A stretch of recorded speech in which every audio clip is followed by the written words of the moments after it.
En el corazón de la jungla Hablamos de una civilización descubierta en medio de la selva.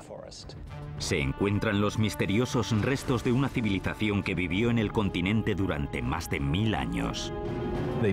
Tenían atributos sobrenaturales. Eran los antiguos mayas.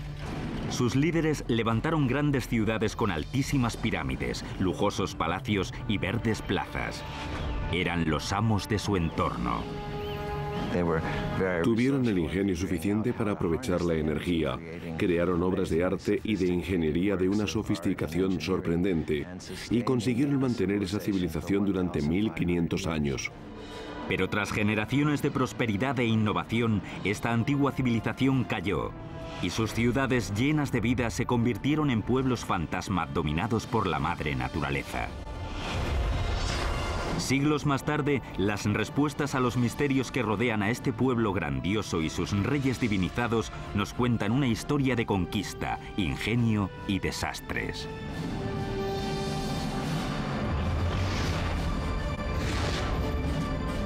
La construcción de un imperio, los mayas. Año 869. En las tierras bajas de la selva guatemalteca, los mayas empiezan a estar desesperados. La comida y el agua escasean. Miles de personas están muriendo de hambre y la desnutrición y las enfermedades diezman a la población. Los mayas ya no confían en que sus líderes divinizados sean capaces de aplacar a los dioses.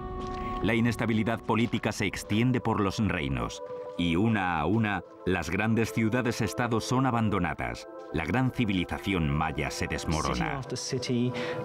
Las ciudades empiezan a caer una tras otra. Quedan abandonadas. Los reyes desaparecen y la cultura maya clásica llega a su fin. ¿Qué le sucedió a este poderoso pueblo? Los expertos siguen sin tener respuestas claras. Sabemos que empezaron a desaparecer.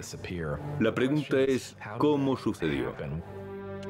La respuesta podría estar en unos complicados jeroglíficos conocidos como el Códice Maya. Un jeroglífico es un medio complejo de transmitir toda la información que los mayas eran capaces de pensar o expresar. Es el único ejemplo de América de un sistema de escritura completo y complejo. Hoy, estos símbolos criptográficos nos cuentan una historia de guerras salvajes, dirigentes poderosísimos y la gloria y la caída de un pueblo enigmático. Hola, soy Peter Weller. Estoy en un templo impresionante en el corazón de la selva del sur de México, cerca de la frontera con Guatemala. Esto es el centro de la antigua civilización maya. Durante años, los arqueólogos creyeron que los antiguos mayas se habían separado pacíficamente en sus aproximadamente 40 ciudades-estado, cada una de ellas con su dinastía real. Por lo que sabíamos, al parecer se producía comercio entre ellas y comunicación, pero no se conocía ninguna agresión imperial motivada por el ansia de poder o de tierras fuera del territorio de cada rey. Sin embargo, a lo largo de los últimos 50 años, estas teorías se han puesto en tela de juicio por la aparición de jeroglíficos como este, un resto del sistema de escritura avanzado con que contaban los mayas, que cuentan una historia bastante distinta. Las ideas inocentes de los años 60 acerca de un pueblo pacífico y amable están desapareciendo ante una realidad mucho más compleja de ciudades-estado que libraban batallas sangrientas.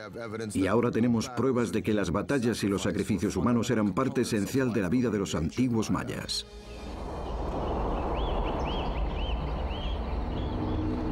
Pero la civilización maya no se convirtió en una compleja red de ciudades-estado de un día para otro. Los mayas aparecieron probablemente unos 2000 años antes de Cristo.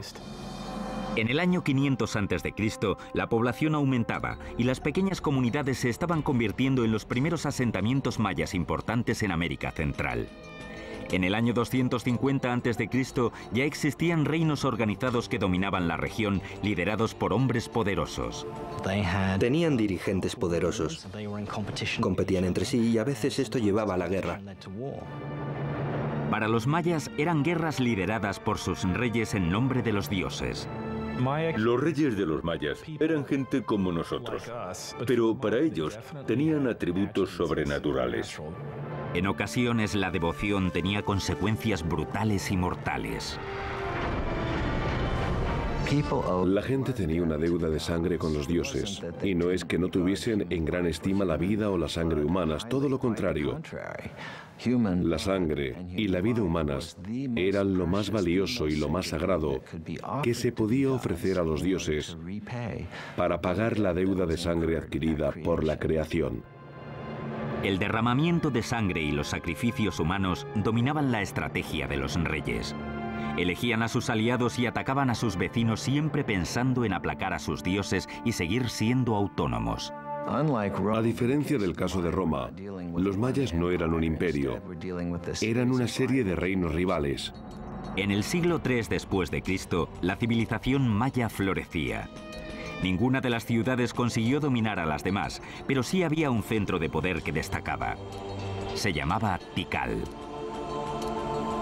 Tikal es una de las pocas ciudades que destacaron en el periodo preclásico, antes de Cristo, y que después siguieron siendo fuertes hasta el final del periodo clásico.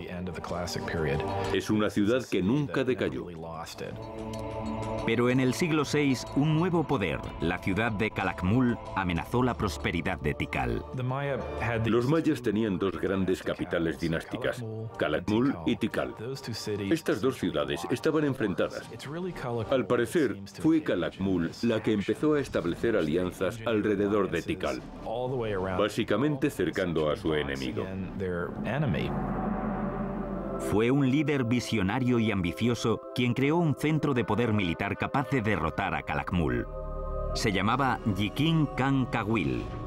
Construyó una de las estructuras más representativas de los mayas, una pirámide que resistió al paso del tiempo, el Templo del Gran Jaguar.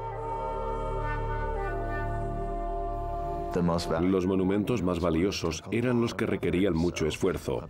Una gran pirámide era indicativa de poder, de fuerza, de prestigio.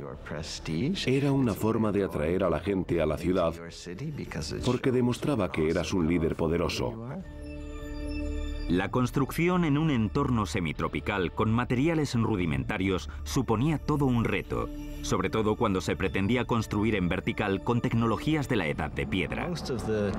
Los mayas desconocían casi todas las tecnologías que asociamos con las grandes construcciones de piedra. No tenían bestias de carga.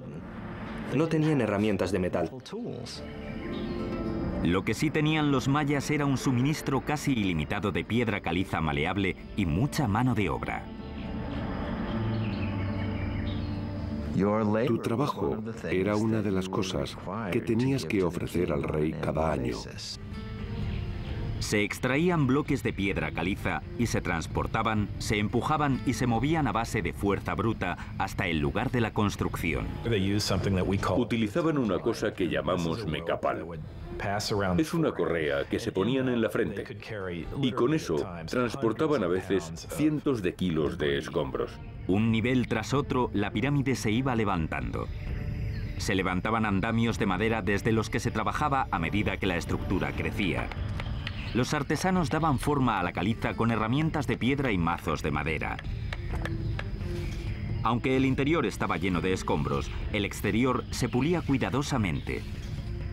Se cubría con una fuerte argamasa conocida como estuco maya y se pintaba de rojo. Aunque conocían la rueda, aunque conocían el metal, decidieron no darle su uso práctico. Y creo que en parte se debió a que según su visión del mundo, las cosas valían más si se hacían con mucho trabajo. Con casi 45 metros de altura, el templo del Gran Jaguar se alza hacia el oeste de cara al sol poniente. Este rascacielos de la antigüedad sin duda llamaba la atención de todos los que pisaban la gran plaza de Tikal como símbolo de poder y redención. Pero la maravilla construida por Yikin Khan Kawil era solo el principio. En el año 736, Kawil venció a su rival más importante, Calakmul. Entonces, en los años 743 y 744, atacó y venció a dos importantes aliados de Calakmul que rodeaban Tikal, el